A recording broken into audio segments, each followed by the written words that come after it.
Taħt xemx tiżreġ wara l-maltemp tal-jum ta' qabel, is-Sinjura Michelle Muscat deret lesta l-isfida tawma ta' madwar 8 kilometri minn Witilajn għal Port il-Kbir.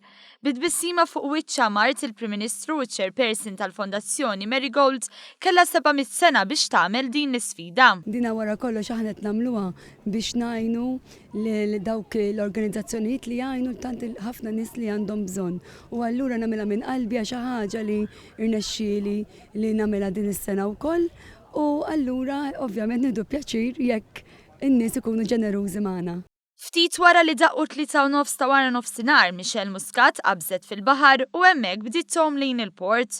Għawma li ma kienet xejn faċli meta wieħed iqis baħar ta' forza 3, mewġ li beda jagħmilha diffiċli biex tom kontra l-kurrent.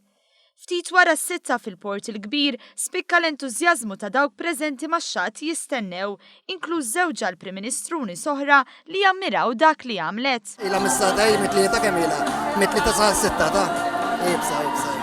Inti għalfejn ħassejt li għandek tiġi tappoġġja? Ma tistax ma tiġix, fimni hu oġġett tajjeb u nobli ħafna u ġifieri tgħin lin-nies b'diżabilità.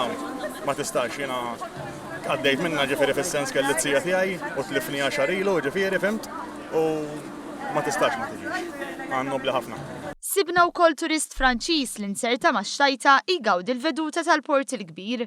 L-avventura ta' Michelle Muscat impressjonatu wkoll.